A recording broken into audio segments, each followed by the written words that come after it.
other loved ones who are here for this long overdue day and long awaited. And I also want to thank the Michigan Department of Corrections for their assistance in facilitating the very quick release of the DeJesus brothers. The MDOC, under the leadership of Director Heidi Washington, provides individuals with the programs and tools necessary to re-enter society and help them achieve personal success. Exonerated prisoners are eligible for up to a year of re-entry housing and 2 years of other supportive services offered by the MDOC.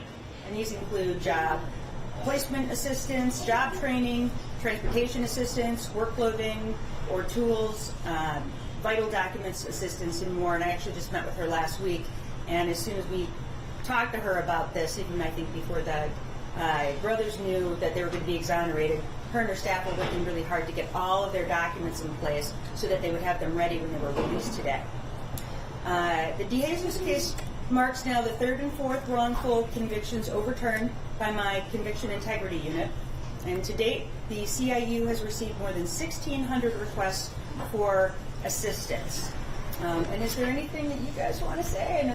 I know yet, but they'll be here shortly. But while we're waiting and we have everybody here, anything you'd like to say? I just want to say that thank you.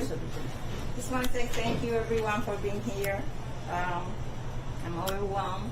I have no words to say. I just give God the glory. Without Him, we will never make it, because He lifted me up when I was down, and He gave me wisdom to fight this. And I promised my boys that I will fight for them until my last breath. And I see the day today. Glory to God. Thank you. No, nothing? Okay, that's fine. No problem. Thank you. I know they're not here yet, but while we're waiting for Melvin and George, does anybody have any questions that they want to ask? Can you tell us a little bit about the discovery that helped you come to the conclusion that they weren't guilty? Right. Well, first of all, where's Robin? Is she here yet? No. Lori, you want to come up here? Yeah. Well, this was one of the many cases that that our office has been working hard on and investigating. But Lori, do you want to provide a little bit more information? Lori Montgomery, one of our assistant AGs who works in the CIU unit. Yep. So the first thing. Do you want to come over here so you can leave that? Sorry. First thing we did was we actually submitted DNA testing in this case. We submitted a lot of evidence that was found at the crime scene that wasn't previously tested. The DeJesus brothers, none of their DNA was found at the scene. We did find some DNA to a co-defendant, Brandon Gohagen, who was actually the main perpetrator in this case. He ended up throwing George and Melvin under the bus and said that they actually participated with him and forced him, but in reality what we found is that Brandon Gohagen, did this crime alone. He was convicted, Brandon Gohagen, in 2017 of killing and raping another woman in very similar fashion to the case that George and Melvin were convicted of.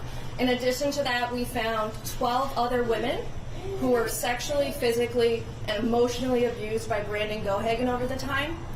We also reanalyzed the polygraph results that Brandon Gohagen had taken in exchange for his plea agreement back in the Melvin and George case.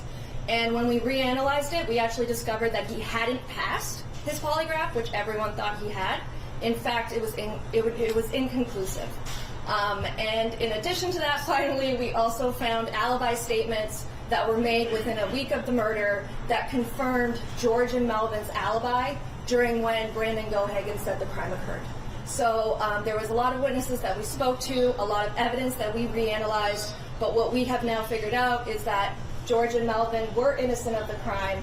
The only evidence tying them there was Gohagen's word, which we now know he has raped and murdered multiple women on his own.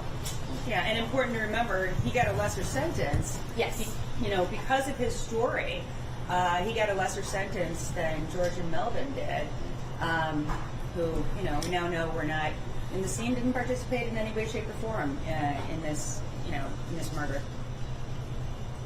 You said that there are over 1,600 requests for help. How do you decide where to start when going through all these cases? That's a good question. You want to explain? So some cases will come to us from defense attorneys who already have new evidence. Some inmates will write to us directly asking for us to help. We do a top-level screening in order to identify if there's forensics or DNA that can be tested.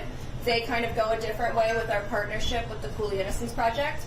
If they do have new evidence, which is what is required from our office, we then flag it and start to pull materials and gather things. So there's quite a few stages in our process, and it's kind of hard to say what we do, but we screen each case as it comes in. Both Robin and I, who are the two attorneys there, we make sure we read every single letter that comes into our office in order to start grouping it into piles. And let me just make this remark, whether it's this case or some of our previous exonerees. You know, I think that we see sort of theme in a lot of these cases. And sometimes there's a shockingly small amount of evidence, if evidence at all, that links these now exonerated people to these crimes. And I hope that, you know, obviously we can't give George and Melvin the 25 years back that they wrongfully spent incarcerated. But the one thing we might be able to do is to learn from these exonerations and see what went wrong so that as prosecutors in the future, we don't make those mistakes again. And it's particularly, to me, you have a particularly tenuous situation where literally all that links people to a crime is the word of someone who we know, in this case, perpetrated, we certainly know that he perpetrated the rape. And, you know, for him to get a lighter sentence by, you know, nothing more than his word that other people participated and committed the murder, I mean, that's it's a scary set of circumstances to know that a person can spend the rest of their life behind bars with no other evidence than that. And I think going forward, you know, when we have similar situations, we really have to be cautious and we really have to be, you know, suspect and ensure that people aren't going to prison on, you know, flimsy evidence like this. And that we do a better job. We do a better job, you know, as prosecutors and, you know, judges and, you know, defense counsel as well to recognize sort of the signs of a case where, you know, a murder conviction or any conviction at all really is not appropriate. What happens when, where do you go forward now? Does his sentence get reevaluated? The guy that perpetrated the case reevaluated now that these two were exonerated?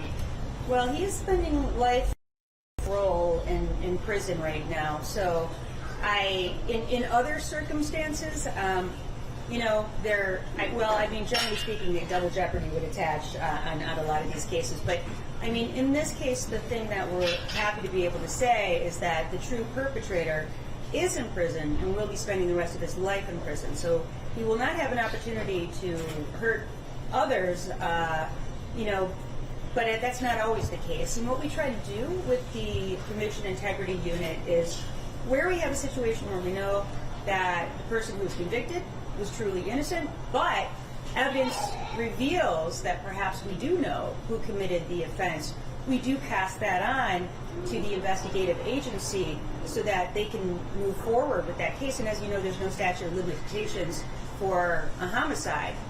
I will say that in some of our cases, we've discovered that these perpetrators, part of the reason that we know sometimes that someone else committed the crime is because somebody has already been prosecuted and convicted of similar crimes that we later on can link them to. So we have people that are already in prison serving life sentences for crimes that, you know, our exonerees were convicted of.